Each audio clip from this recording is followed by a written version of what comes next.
Okay, आज का then editorial है लेम एक्सक्यूजेज। लेम का मतलब होता है कमज़ोर, लंगड़ा, है ना। जैसे बोलते हैं ना, ये लेम ई एक्सक्यूज़, है ना। ये लेम एक्सक्यूज़ का मतलब है एक कमज़ोर बहाना। किसी चीज़ का मतलब, किसी चीज़ के बारे में कोई भी बहाना कर रहा तो एक कमज़ोर बहाना यानी लेम एक्सक्यूजेज। बीरेन सिंह जो है चीफ मिनिस्टर है मणिपुर के, बीरेन सिंह कंटिन्यूज जारी रखते हैं टू ब्लेम, जिम्मेदार ठहराना इथनिक वोयलेंस, नरजातीय हिंसा को, on illegal migration. Biren Singh जारी रखते हैं ब्लेम करना इथनिक वोयलेंस को, जो इथनिक वोयलेंस मणिपुर में फ़िलहाल चल रही है मेटी और मेजो कम्युनिटी के बीच में, उसे इलीगल माइग्रेशन पर ब्लेम कर रहे हैं, ब्लेम करते हैं। ठीक है, कंटिन्यूस जारी रखते हैं सतत, और to blame ethnic violence on illegal migration. भैया ये कह रही है कि इलीगल माइग्रेशन ही जिम्मेदार है इथनिक वोयलेंस में मणिपुर में, और ये ऐसा कहना है बीरेन सिंह का। बीरेन सिंह कौन है? मणिपुर के चीफ मिनिस्टर, है ना। मणिपुर चीफ मिनिस्टर जो है बीरेन सिंह है।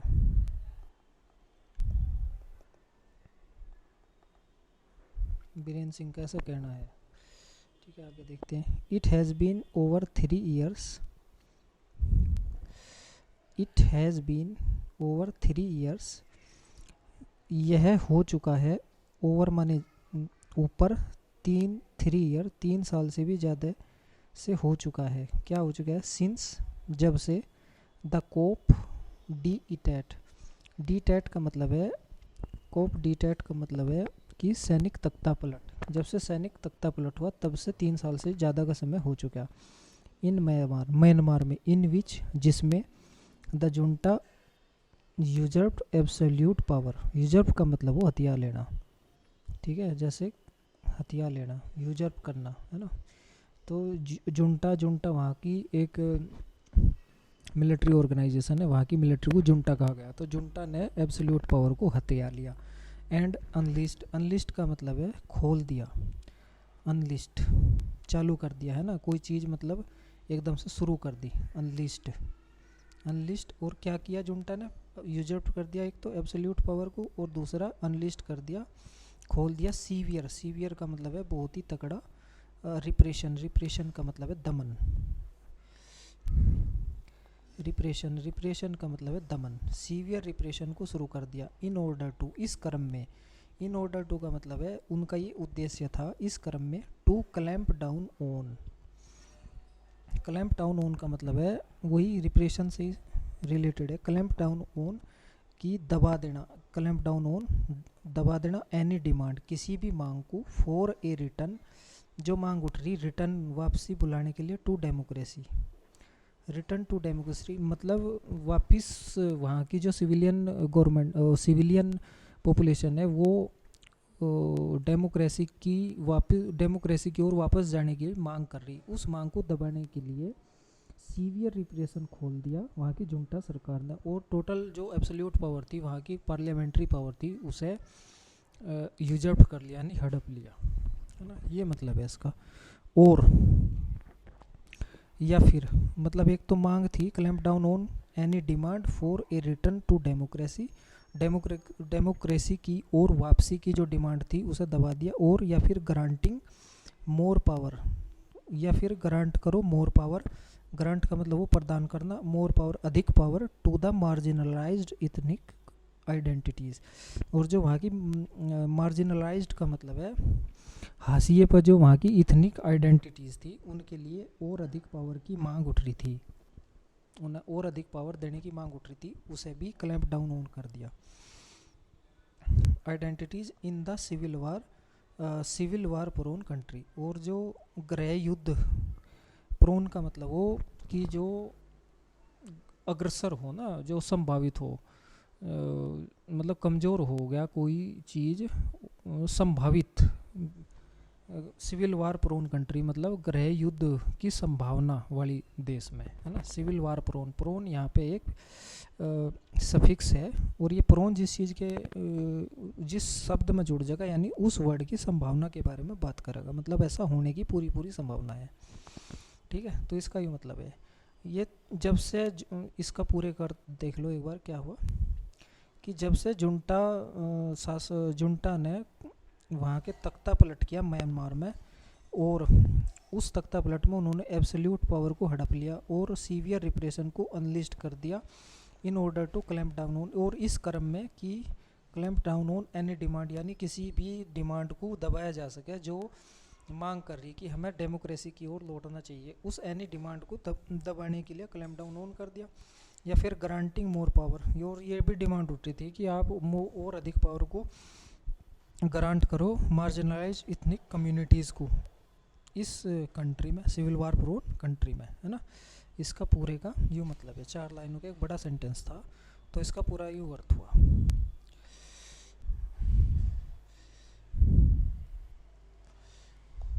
अभी आगे देखते हैं, फेसिंग रिप्रेशन, रिप्रेशन को फेस करते हुए, रिप्रेशन का मतलब वही है दमन, इसे याद कर लो पूरा शब्द को, ये नहीं कि स्पेलिंग को पूरी तरह अच्छी तरह से दिमाग में बैठा लो। रिप्रेशन, रिप्रेशन हो गया मतलब जैसे कॉलोनियल एरा में गवर्नमेंट, ब्रिटिश गवर्नमेंट ने इंडियन गवर्नमेंट का रिप्रेशन किया, है ना, अपने इकोनॉमिक पॉलिटिकल एडवांटेज के लिए, तो वैसे ही है फेसिंग रिप्रेशन। और रिप्रेशन कौन फेस कर रहा, जो वहाँ की सिविलियन पॉपुलेशन है उसके बारे में भी बात कर रहा है। जो ये 2 वर्ड आए ना, फेसिंग रिप्रेशन, वो केवल सिविलियन के बारे में आए। Facing repression such as brutal bombing, और उस रिप्रेशन में क्या था, ब्रूटल बॉम्बिंग थी, मतलब कि खतरनाक तरीके से बम बरसाए गए। ब्रूटल का मतलब वो खतरनाक, बहुत ही विभत्स तरीके से बम बरसाए गए, जैसे कि brutal bombing and the displacement of entire villages. Displacement का मतलब वो कि एक स्थान से दूसरे स्थान पर डिस्प्लेस कर दिया किसी चीज़ को, स्थान परिवर्तन, परिवर्तित कर दिया। डिस्प्लेसमेंट ऑफ इंटायर विलेजेस, और displacement of entire villages many citizens, आगे ना सिटीजन्स के बारे में बात, वही सिटीजन्स का मतलब सिविलियंस के बारे में बात कर रहा। तो क्या किया इन्होंने, एक तो रिप्रेशन को फेस किया जैसे brutal bombing and the displacement of the entire, पूरे के पूरे विलेज यानी गाँव को एक स्थान से दूसरे स्थान पर भगा दिया गया। Many citizens particularly those from ethnic minorities, और वो सिटीजन्स के बारे में बात कर रहा जो माइनॉरिटी, इथनिक माइनॉरिटीज़ से थे। पर्टिकुलरली का मतलब है खास तौर से, पर्टिकुलरली का मतलब है खास तौर पे वे लोग जो आते थे माइनॉरिटी, इथनिक माइनॉरिटी कम्युनिटी से, है ना। पर्टिकुलरली दोज का मतलब यहाँ सिटीजन्स है। ऐसे हमें वर्ड, मतलब एक वर्ड का दूसरे वर्ड पर क्या प्रभाव पड़ा इस बारे में भी देखना पड़ेगा यदि इंग्लिश सीखने का प्रोसेस है, मतलब इंग्लिश में जीना पड़ेगा, है ना। जैसे यहाँ दोज है, तो दोज के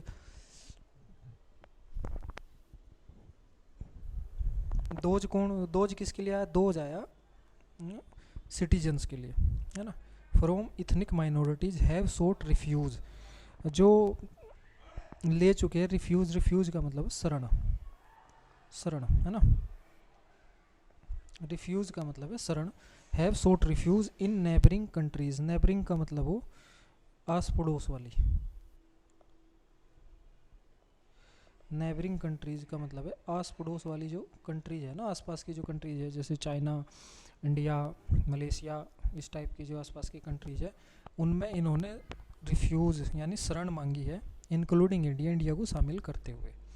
ये जो सिटीजन्स थे जिन्होंने रिप्रेशन को फेस किया गया, यानी जिन पर बम बरसाए गए, और जिनके गांव के गांव, पूरे के पूरे गांव एक स्थान से उठा के दूसरे स्थान पर भेज दिए गए, और मतलब जब बम बरसेंगे तो लोग भागेंगे, सीधी सी बात है। तो ये, और ख़ास तौर पे वे लोग थे जो इथनिक माइनॉरिटीज़ थी, उनके खिलाफ उन्होंने रिफ्यूज़ मांगी नेबरिंग कंट्रीज़ यानी कि इंडिया में, इंक्लूडिंग इंडिया, इंडिया को शामिल करते हुए। इसका पूरे का ये मतलब हो गया। 2 सेंटेंस हुए अभी, देखो आधा आर्टिकल लगभग हो गया।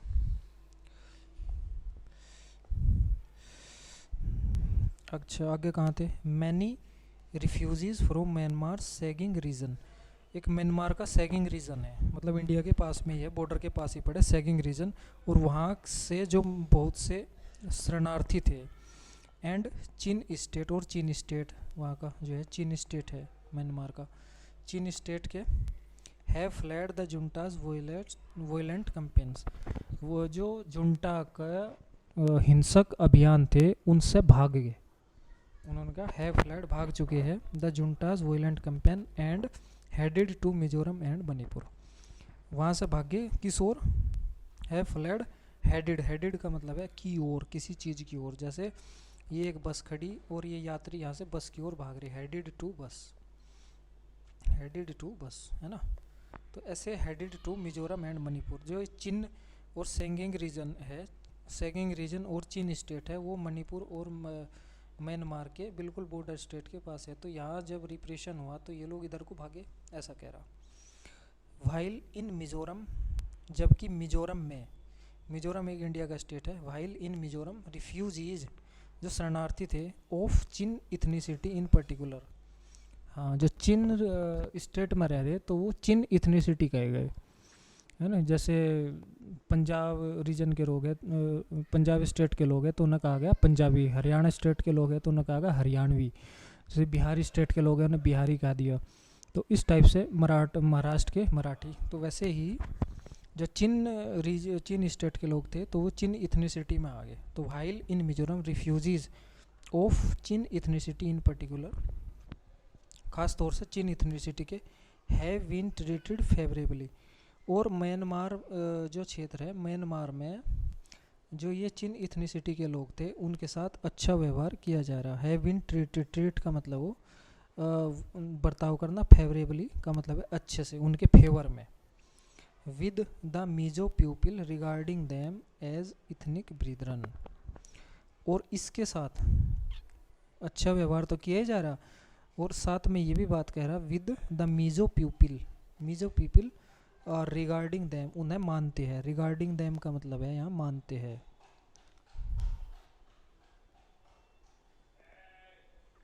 रिगार्डिंग देम, उन्हें मानते हैं, एज क्या, इथनिक ब्रीदरन। इथनिक ब्रीदरन का मतलब है नर जातीय भाई, ब्रीदरन का मतलब है भाई, भाईचारा, मतलब उस टाइप के कि ये हमारे जैसे बोलते हैं ना कि हमारा हिंदू भाई है, हमारा मुसलमान भाई है, तो वैसे ही ये इथनिक नरजातीय भाई है। Those in Manipur have not received such treatment from the government lead by chief minister N Biren Singh.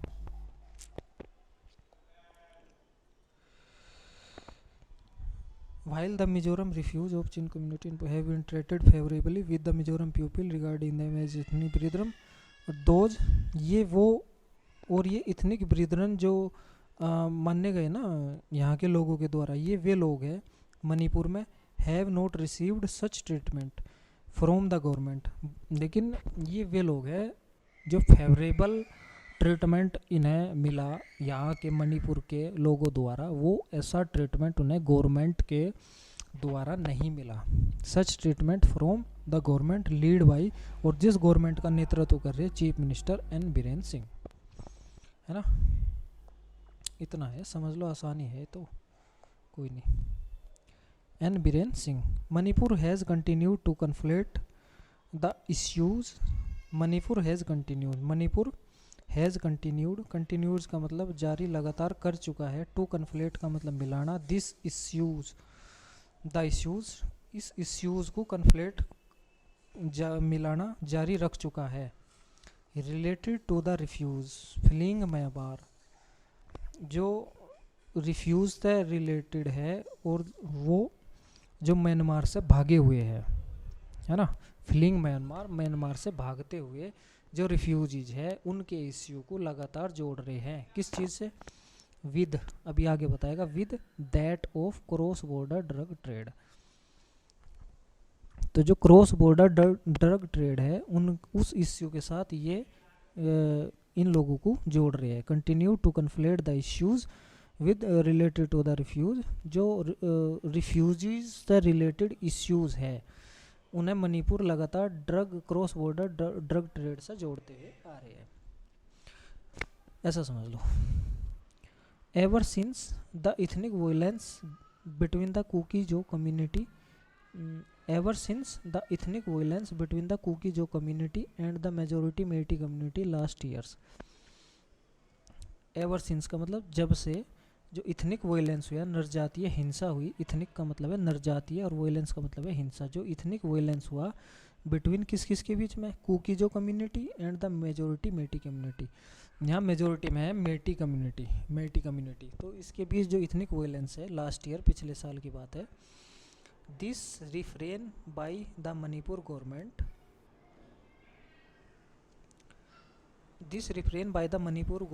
which has not hidden its preponderance to act as an ethnic majoritarian regime. This refrain by the Manipur government, यह जो refrain है by the Manipur government के द्वारा, refrain का मतलब है ये परहेज है गवर्नमेंट के द्वारा, कि गवर्नमेंट इस बात को एक्सेप्ट ही नहीं कर रही कि यू एक कॉन्फ्लिक्ट है। ये कह रहे हैं कि जो जैसे ऊपर बताया गया ना कि यू एक इलीगल माइग्रेशन है, ना कि ये कॉन्फ्लिक्ट है, उसके बारे में ही बात कर रहा। तो this refrain by the Manipur government which has not hidden, और जो कि छुपा हुआ भी नहीं है, जो नहीं छिपा है, which has not hidden its preponderance का मतलब है प्रमुख बात, खास बात इस चीज़ की है, preponderance to act as an ethnic majoritarian regime which has not hidden its preponderance, जो अपनी प्रीपोंडिरेंस यानी प्रमुखता को नहीं छुपा चुका है कार्य करना, to act as an ethnic majoritarian state, कि यह एक इथनिक मेजिटोरियन रेजिम है, इस बात को ये छुपा नहीं पा रहा। Has led to the stigmatisation of the refugees and the policies that are in stark contrast to the Mizoram's humanitarian approach। ये सब बात जो है ना, ये हैज लीड टू नेतृत्व कर चुका, द स्टिग्मेटाइजेशन का मतलब उस कलंक को दर्शा चुका है, यानी उस कलंक को बढ़ावा दे रहा, ऑफ द रिफ्यूजीज के एंड पॉलिसीज के, that are in stark contrast. Stark contrast का मतलब है कड़ा, बहुत ही ज़बरदस्त है ना, कड़ा प्रबल और कंट्रास्ट का मतलब है विरोधी, कंट्रास्ट मतलब विरोधाभास है ना। जैसे कोई कहे कि 2=3, तो ये एक मतलब कंट्रास्ट ही हो गया किस्म से। That are in stark contrast to Mizoram's humanitarian approach, जो मिजोरम की ह्यूमैनिटेरियन अप्रोच है उसके कंट्रास्ट में है, और ये इसने एक स्टिग्मेटाइजेशन का काम करा, स्टिग्मेटाइजेशन का नेतृत्व करा, है ना। अब आगे देखेंगे क्या क्या है। मूव्स का मतलब है कदम, या कदम जो उपाय हैं, मूव्स जो उठाए गए गवर्नमेंट के द्वारा, उनकी बात कर रहा। Moves such as seeking to end the free movement regime, जो मणिपुर और म्यांमार के बीच है वो बॉर्डर है ना, वो बॉर्डर मतलब है, यहाँ से यहाँ से यहाँ लोग आ जा सके, कोई दिक्कत नहीं है, बिना किसी पासपोर्ट वीजा के फ्री मूवमेंट है। तो मूव सच एज सीकिंग, प्रयास करते हुए, to end the free movement regime, इस फ्री मूवमेंट रेजिम को ख़त्म करने का प्रयास करने वाले कदम, ऐसा कुछ कह सके। That is seen as favourable by the citizens of both countries, और जो देखे गए हैं फेवरेबल, दैट इज़ सीन जो देखे गए हैं, एज फेवरेबल का मतलब है अच्छे, यहाँ पे मतलब फेवर में, दोनों कंट्रीज़ के हितों में, है ना। That is seen as favourable by the citizens of both countries, खाली ये नहीं है कि हर आदमी मतलब हर कोई टीचर या फिर कोई भी चीज़ एग्जैक्ट इसका ट्रांसलेट कर देगा, एग्जैक्ट ट्रांसलेशन करना बहुत मुश्किल है। आप केवल एक स्ट्रक्चर पकड़ो, subject plus verb plus object का। देखिए दैट इज सीन, दैट यहाँ क्या है, एक सब्जेक्ट है, इज सीन यह एक हेल्पिंग वर्ब है, और ये मेन वर्ब है, वी की थर्ड फॉर्म है V3, यानी ये पैसिव फॉर्म है। तो इसे स्ट्रक्चर को इस तरीके से हमें देखना पड़ेगा, है ना। जनरल ग्रामर में करवाऊँगा थोड़े से दिनों में। आगे आने वाले टाइम में वीडियोज़ आएगी तो मैं जनरल ग्रामर के बारे में भी बात करूँगा, और जनरल ग्रामर धीरे धीरे मैं लेकर चलूँगा इसमें, ठीक है। That is seen as favourable by the citizens of both countries the announcement that India will fence, ये दैट लग गया तो इंडिया विल फेंस, यानी कि अभी ये जो सब्जेक्ट है इसकी वर्ब आनी अभी बाकी है, ऐसे कुछ ध्यान में रख कर चलो, ठीक है। ऐसे ही हम धीरे धीरे सेंटेंस को जोड़ते चले जाएंगे। जैसे यू कह रहा द अनाउंसमेंट दैट की अनाउंसमेंट के बारे में भी बता रहा, India will fence the 1643 kilometre India Myanmar border. तो एक बात तो यह होगी, इस अनाउंसमेंट के बारे में भी इतना एक्सप्लेन किया। And mister sings statement that, और मिस्टर सिंग्स का जो स्टेटमेंट है उसके बारे में बात कर रहा है that 5457 illegal migrants were found in Manipur Kamjong district. अभी इसके इन दो के बारे में इसने बात करी। पहला क्या है, देखो इस स्ट्रक्चर के बारे में यदि आप सीख लो, स्ट्रक्चर को ही दिमाग में बैठा लो तो इंग्लिश बहुत ही आसान है। अदरवाइज आप वर्ड टू वर्ड पे जाओगे तो वर्ड टू वर्ड करना, वर्ड टू वर्ड पे भी जाना है, लेकिन स्ट्रक्चर को पहले दिमाग में बैठाना, तब जाके इंग्लिश बेहतर तरीके से आएगी। हाँ देखो, द अनाउंसमेंट और इसका एक्सप्लेनेशन हो गया यू, इस चीज़ का अनाउंसमेंट हुआ कि इंडिया 1643 किलोमीटर लंबे बॉर्डर को फेंस करेगा, यानी उस पर बाढ़ लगा होगा। और दूसरा द सिंग्स स्टेटमेंट जो हो गया उसका एक्सप्लेनेशन यू है। अब इसकी और इसकी कॉमन वर्ड क्या है, इसकी और इसकी कॉमन वर्ब है ये, should be seen in this light. और कौन सी लाइट में बात कर रहा है, वर्ड तो वर्ड यदि जोड़े वो इस फ्री मूवमेंट को एंड करने की जो कदम है उसके बारे में बात कर रहा है ना। इसे इस तरीके से हमें जोड़ के चलेगा, अदरवाइज इस सेंटेंस का ढंग नहीं बैठने का। इसको यदि सिंपल तरीके से देखें तो इसका एक्सप्लेनेशन यू रहा, इसका एक्सप्लेनेशन यू रहा, और यू सब्जेक्ट और यू सब्जेक्ट इन दोनों की कॉमन वर्ड है ये, कॉमन एक तो ये सब्जेक्ट होगा, एक ये सब्जेक्ट हो गया, तो इन दोनों की कॉमन वर्ब होगी ये, है ना, ए यू। और इन दिस लाइट, कौन सी लाइट में, ये इस वाली लाइट में, कि भैया ये जो है इसी संदर्भ में देखी जा रही है ना, इसी संदर्भ में यू बात कर रहा। ठीक है, मेरे हिसाब से क्लियर हो गया होगा, बाकी और रोज प्रैक्टिस करेंगे तो हो जाएगा।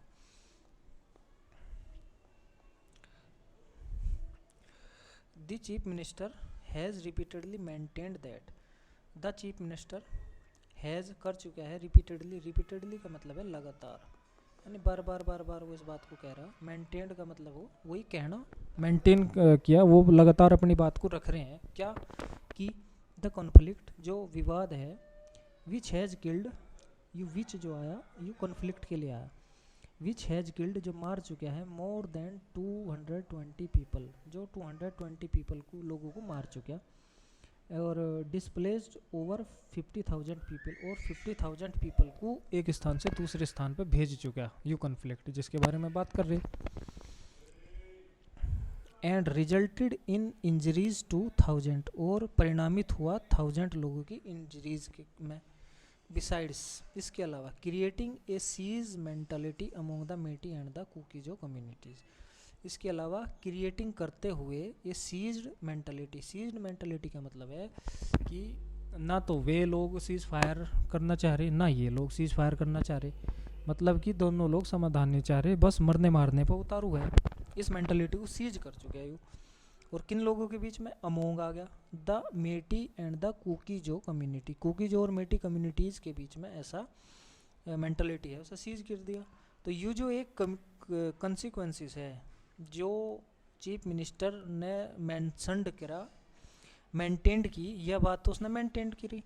अब chief minister has repeatedly maintained that की यह बात है, और ये मेंटेन्ड का एक्सप्लेनेशन दिया इतने में, है ना। अभी आगे दैट की maintained that the chief minister has repeatedly maintained that the conflict which has killed इतना इतना इतना is a the conflict which has killed, अच्छा द कॉन्फ्लिक्ट के बारे में जो यू विच लगा के एक एडिशनल इन्फॉर्मेशन दी या इतनी, है ना, कॉन्फ्लिक्ट के बारे में। अब आ गया इज द कॉन्फ्लिक्ट, अब ये वर्ब है यहाँ पे, है ना, ये जो कॉन्फ्लिक्ट है ना, ये कॉन्फ्लिक्ट ये सब्जेक्ट है, और इस सब्जेक्ट की ये वर्ब है, conflict is a consequence of his governments action against Poppy cultivation and illegal immigration. अच्छा, गवर्नमेंट भाई पल्ला झाड़ रही है। यहाँ गवर्नमेंट ये कह रही है कि ये जो कॉन्फ्लिक्ट है ये किसी और चीज़ की वजह से नहीं है, ये एक परिणाम है। कंसिक्वेंस का मतलब है परिणाम है। परिणाम है किस चीज़ का? उसकी गवर्नमेंट के एक्शंस का। उसकी गवर्नमेंट एक्शन ले रही है अगेंस्ट किस चीज़ के विरुद्ध? Poppy cultivation. पॉपी कल्टीवेशन का मतलब है ड्रग से रिलेटेड खेती, अफीम वगैरह कुछ इस टाइप का होता होगा। तो Poppy cultivation and illegal migration, और जो इलीगल माइग्रेशन म्यांमार से हो रहा उसके बारे में जो गवर्नमेंट एक्शन ले रही, ये भाई उसका परिणाम है, जिसमें ये मोर देन, जिसमें 220 आदमी तो मर गए, 50,000 लोग जो है डिस्प्लेस्ड हो गए, एंड 1000 मतलब 1000 के लोग जो है इसमें घायल हुए। तो यू जो है इसका यू कारण है कि भाई ये पॉपी कल्टीवेशन एंड इस टाइप से। भाई दिमाग में बैठानी पड़ेगी इंग्लिश अच्छे से, ऐसे नहीं चलेगा। दिमाग में अच्छे से बैठा लो इंग्लिश, हर स्ट्रक्चर को ध्यान से पढ़ो। स्ट्रक्चर मेन है कि कहाँ सब्जेक्ट, कहाँ वर्ब और कहाँ अदर वर्ड आ रहा, कौन सी प्रीपोजिशन कहाँ लग रही और कौन सा कंजक्शन लग रहा, इस चीज़ के बारे में देख लो। नाउन और एडजेक्टिव के बारे में देखना पड़ेगा, डिक्शनरी साथ में रखो। हर वर्ड का वर्ड पावर तो खुद ही बनानी पड़ेगी, तो हर हार्ड वर्ड को अच्छे से देखो भाई। जीव जाके इंग्लिश हो जाएगी, कोई बड़ी बात नहीं है, इंग्लिश करना हो जाएगी। This is both an over simplification, और ये है बोथ दोनों। एक तो ओवर सिंप्लीफिकेशन है, मतलब सिंप्लीफाई कर दिया सर इतनी बड़ी बात को, जो कॉन्फ्लिक्ट है कि इन्हें दो ही बातों में कह दिया कि ये पॉपी कल्टीवेशन और इलीगल माइग्रेशन के परिणाम से है। तो this is both an over simplification and a biased view. Biased का मतलब है पूर्वाग्रह से ग्रस्त है, मतलब मैं पहले ही किसी चीज़ के बारे में अपना एक व्यू ले रहा, तो ये एक बाइस्ड व्यू है, view of the ethnic conflict. Ethnic conflict का एक ओवर सिंप्लीफिकेशन है और बाइस्ड व्यू है ना। इथनिक कॉन्फ्लिक्ट यू ही है, यू इसी कॉन्फ्लिक्ट के बारे में बात कर रहा है यहाँ, इसे यहाँ से जोड़ लो, ठीक है। और that has raged in the state because of inability of the Biren Singh government to rise above the ethnic fray and build confidence measures that could win the trust of Kuki Zo community.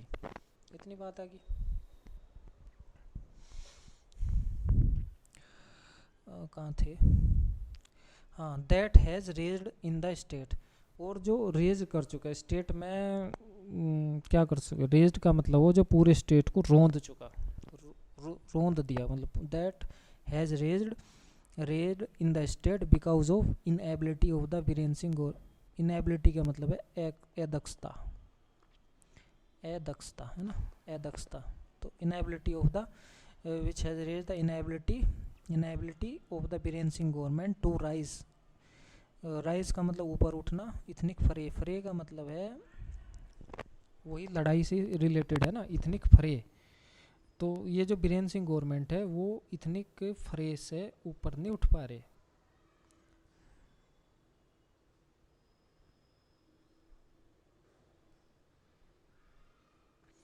है ना। झगड़ा बहस इस टाइप का कुछ मतलब है इसका। जो इथनिक फ्रे से है वो इससे ऊपर नहीं उठ रहे। एंड जो इनेबिलिटी है सेकंड, टू बिल्ड, यहाँ पे टू छिपा हुआ है, एडजेक्टिव है वो, सॉरी इन्फिनेटिव है, टू बिल्ड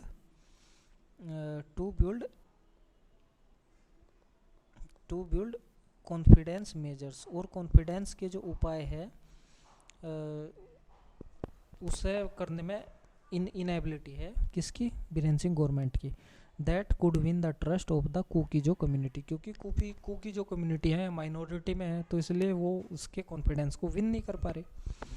दैट, ये दैट है एक सब्जेक्ट है, इसकी कहीं ना कहीं वर्ब होगी, आगे देखेंगे। द वायलेंस, ये एक सब्जेक्ट है, वायलेंस का मतलब है यहाँ हिंसा। Has been followed by present militarisation of Manipuri society. That की the violence has been followed by, जो फॉलो करा गया है violence by the present. Present का मतलब है घृणित, है ना,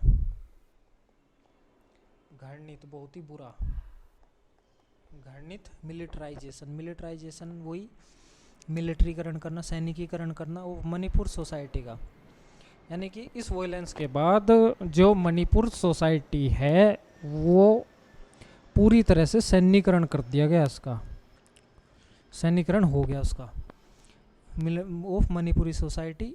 और मणिपुर सोसाइटी कहाँ कहाँ है, हिल्स में है and in the valley, with vigilant groups, और विजिलेंट ग्रुप के साथ आर्म्ड, आर्म्ड का मतलब है हथियारबद्ध, ये एक एडजेक्टिव है, हथियारबद्ध, armed with sophisticated weapon, sophisticated का मतलब है नए, आधुनिक,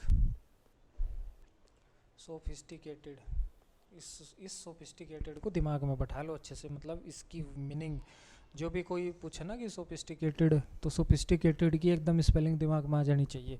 और आप इस सोफिस्टिकेटेड का मूवी में भी देखते हो कि सोफिस्टिकेटेड वेपन्स के साथ कुछ लोग आए थे, तो ये सोफिस्टिकेटेड वेपन्स के साथ विजिलेंट ग्रुप्स भी थे, केजिंग लॉ एंड ऑर्डर प्रॉब्लम्स, केजिंग, केजिंग का मतलब है उत्पन्न करते हुए law and order problems, law and order की प्रॉब्लम को, एर इम्पीडिंग, बाधा डालते हुए सिक्योरिटी पर्सनल, जो पुलिस वगैरह थी उन पे, उनके कामों में बाधा डालते हुए, सीकिंग, प्रयास कर रहे थे, to impose law and order, जो लॉ एंड ऑर्डर को इम्पोज करने का प्रयास कर रहे थे उनके कार्य में बाधा डालते हुए।